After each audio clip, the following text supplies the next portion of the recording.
Then one day she just vanished. They're lying.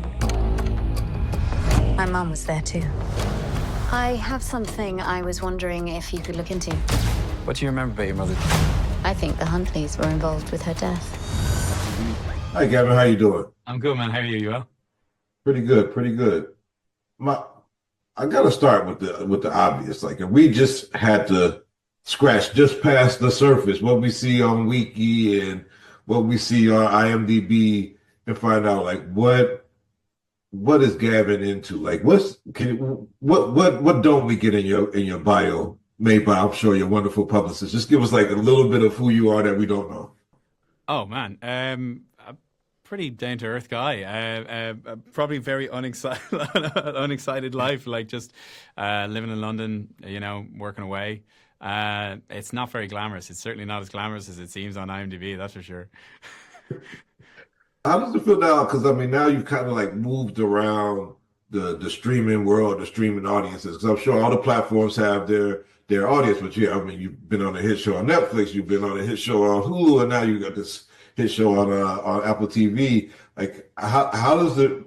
Do you see the addition of those audiences that happens when you hit these different platforms?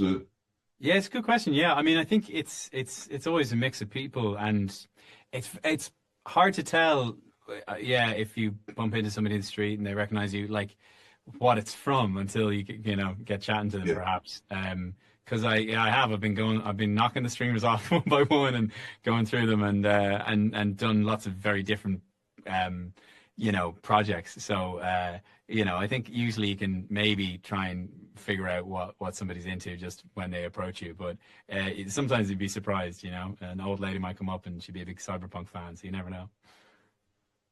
If you did fall on your head and you lost some memory, not on what it would have happened. But I mean, what area do you think? Would it be back in Ireland, or would it be in London? Like, where do you think that if you would just walk in the streets, you would be able to start putting the pieces together? Like, what do you think would give you those context clues of who you are? It'd be so hard, wouldn't it? You'd need some sort of physical connection, So I guess I'd wander around London, but it's a big city, so I'd probably hedge my bets and fly back to Ireland and walk around there. It's a little bit smaller and try and see if there's anything I recognize and jog my memory. Google and Bafta Ross, she's always been an amazing actress that I've admired. Like, how was it working with her as a scene partner and just playing with her on screen? Yeah, an absolute dream. We had a really fun dynamic working together. Obviously, I'm coming into a show that's already up and running, and she was just so welcoming to a very big new cast as well, of a lot of different people coming in that were very fresh to it. And she was just, it's so hard to be the lead in a show, and she's been the executive producer as well. You've got to kind of come in with an energy every single day that kind of, you're leading the line, really, aren't you? And she would just do it with ease. She would come in and always have a great attitude and just be a really great collaborator as well, open to ideas and things like that. So yeah, just an absolute dream. She was fantastic to work with. She's an amazing actor. Amazing.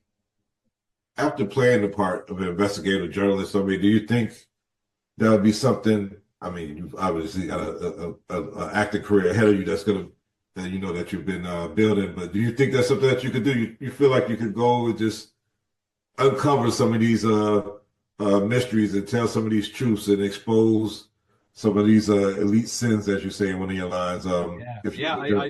I would love to. I genuinely would. Yeah, I've really engaged with it, and a lot of the kind of books by journalists that I read about their lives. It's funny, you end up in a line of work suddenly, and that's just your job, and it's before you know it, 10 years go by and you're still doing it or whatever. But yeah, I think if I could turn back the clock and go into something like that, it would be hard work, really, really tough, but incredibly satisfying as well. Well, Gavin, I hope you don't fall on your head, and I Me too. feel like you made the right career choice so far. But if you get like a midlife crisis down the line, then come on over here to journalism. We can switch spots. Yeah, No, yeah, definitely. I'll be the actor. You can ask the question. Yeah, we'll swap around. Great. But thank you for your time, brother. All right, appreciate it.